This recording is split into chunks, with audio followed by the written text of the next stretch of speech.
couldn't understand why you remained untouched. They poured salt into your wounds, whispered poison into ears you once trusted, orchestrated storms, and watched with glee as they thought you'd drown in them, yet you didn't. You stood, not with arrogance, but with a kind of presence that felt ancient, primal, like something tethered to an older law. When their sabotage failed, they stopped looking at you like a person. They started looking at you like a problem. And when their earthly tactics failed to shake your foundation, they reached for something deeper, something older. 12 shamans, 12 silent rooms. Your photo passed between fingers calloused from centuries of spirit work. Not a word spoken, until all 12 agreed, this soul is protected. You weren't protected by luck. You were armored in purpose. You didn't survive out of coincidence. You were chosen by something that does not flinch. These weren't just defenses. These were declarations. And what the shamans saw, what your enemies now fear, is that the universe doesn't just watch you. It echoes through you. You weren't built for average timelines.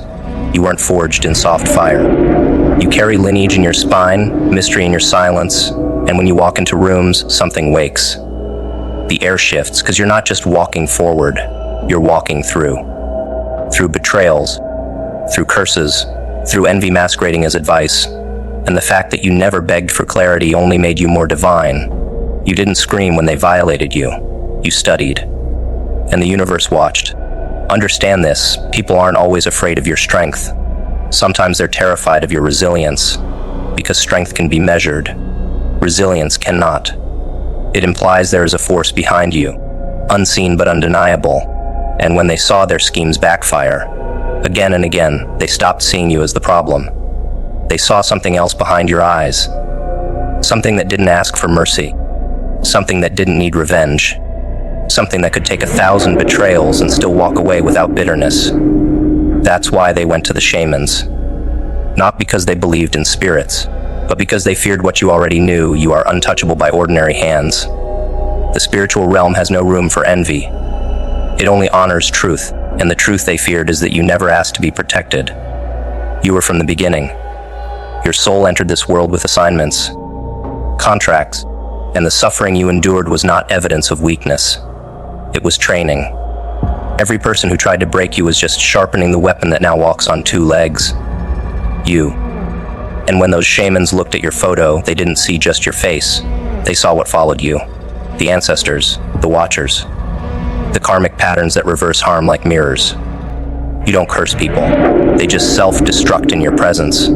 That's what makes you menacing. Not your words, not your posture, but the undeniable feeling that something protects you that they can't negotiate with.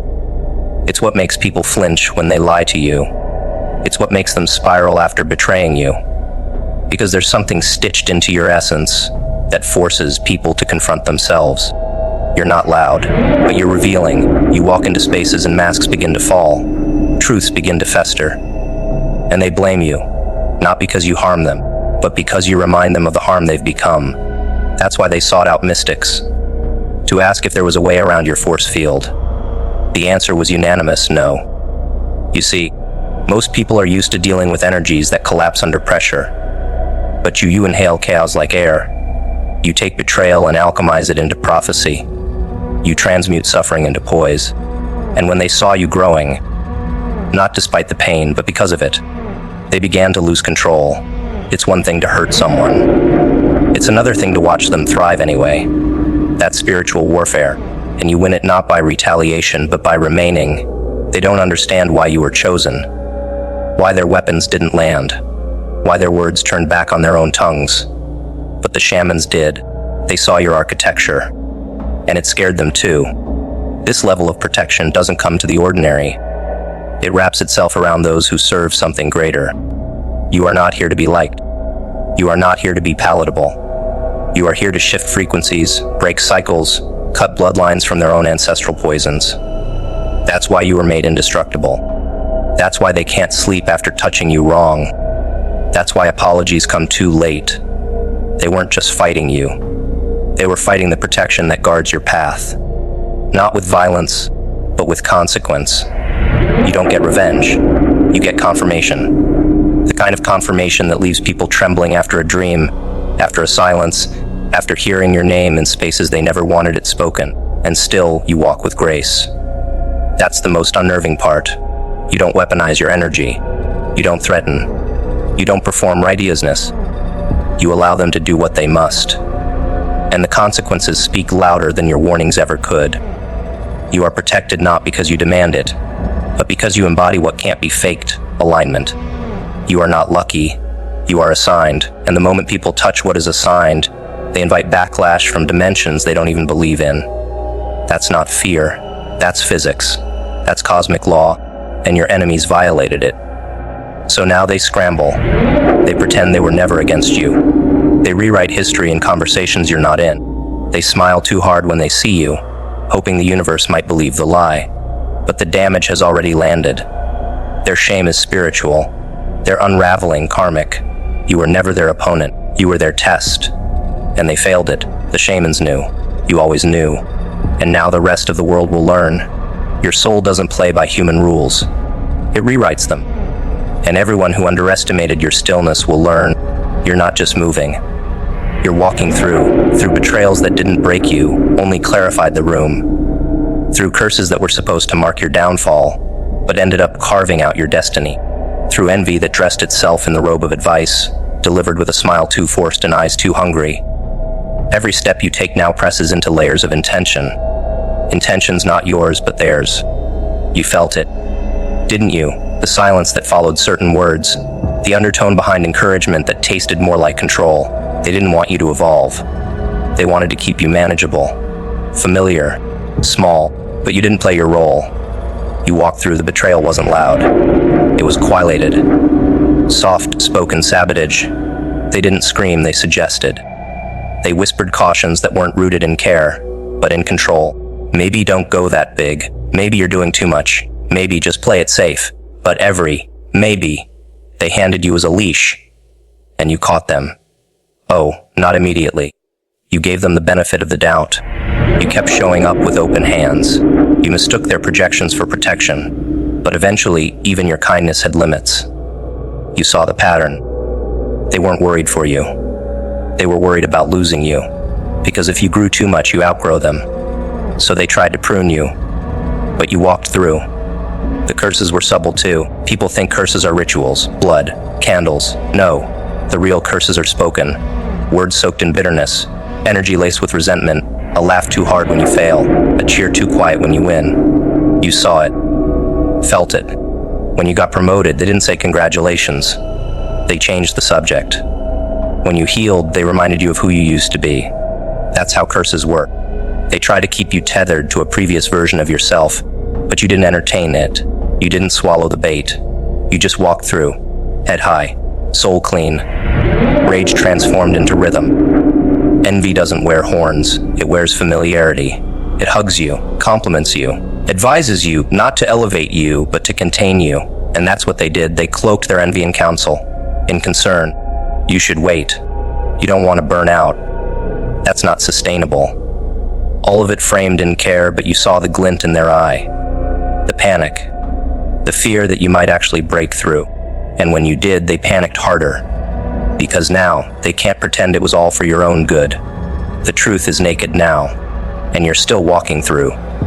Through the residue of their envy. Through the ashes of their doubts. You weren't designed to sit still. Your spirit was architected for movement through fire. Through attempts to reduce you to a footnote. Through every backhanded compliment that tried to anchor you. You were never meant to belong. You were meant to become. And that journey, it's uncomfortable. It's lonely. But it is pure. Because no one can take credit for what you built. They tried. They aligned with you just long enough to say they were part of your rise. But when it got too real, too raw, too powerful, they slipped away. They feared you'd remember who you were. They feared you'd stop needing them. And now that you have, they say you've changed. But all you did was walk through. Through their absence. Through the distance that replaced conversations. Through the hollow spaces where connection used to live. You mourned it. Quietly. Not because you missed them, but because you remembered what it felt like to believe in someone who didn't believe in you. That age, it didn't break you. It refined you. Now you discern faster. You don't take advice from voices that secretly compete with your spirit. You don't share dreams with minds too small to hold them. You don't bleed in front of people who are rooting for the knife. You've become strategic, focused, not because you're cold, but because you're done pretending you're not fireproof. You walk through their projections now, their assumptions, their attempts to label you. You think you're better. You become arrogant. No, you become aware. And awareness to the wrong person feels like arrogance. You don't play the fool anymore. You don't dim your volume to soothe their insecurities. That's why they flinch. That's why they resent you. Because you didn't argue. You didn't explode. You didn't justify. You just kept moving. Through the fog, through the slander, through the loneliness. And now you're farther than they ever expected. Still not stopping. Still not bitter. Just clarified. There's a violence to your grace now. It exposes what they tried to hide, their motives, their ego, their fragility. You don't attack. You just exist. And your existence in this evolved form is a constant reminder of everything they failed to kill in you. Your joy offends them. Your clarity unnerves them. Your peace is a blade, because they remember the chaos they threw at you. And the fact that you still speak softly, that you still look them in the eye without malice, that hurts more than vengeance ever could. You're walking through, but you're leaving echoes behind. They underestimated the soul that keeps rising. They thought hardship would harden you. They thought you'd conform or collapse. But instead, you expanded. You learned to see betrayal not as tragedy, but as data. You studied your scars like scriptures. You rewrote the language of your identity using the ink of rejection. And now, you walk through with shoulders that no longer carry shame, with a spine made of memory and mercy. And they are haunted by your calm, because it proves you no longer need their validation. You only needed clarity, and you got it. And the journey continues. Through the fake smiles, through the sideways glances, through the attempts to diminish what they can't define. You're walking through all of it, not unscathed, but undefeated. And every step forward is a quiet reminder to the world, this is what happens when you refuse to die where they left you. This is what becomes of a soul who turns betrayal into blueprint, curses into curriculum, envy into elevation. They wanted you to stop, to falter, to explain yourself. But you're past that now. You're walking through, and nothing behind you can keep up anymore. Now that you're ahead, they call you distant, unreachable, cold. But they forget you were once accessible, open, generous to a fault. It was their manipulation that locked the doors, their inconsistency that forced you build walls so high even their apologies can't reach. They call it isolation. You call it insulation. A necessary detachment. You're not avoiding people. You're avoiding parasites. The kinds who attach when you're blooming, but disappear when it's time to water your roots. You've learned to recognize presence that's seasonal and energy that's transactional. And while they whisper that you've changed, they never admit they were the reason. You didn't abandon them. You outlasted them. And that hurts their pride more than any confrontation ever could.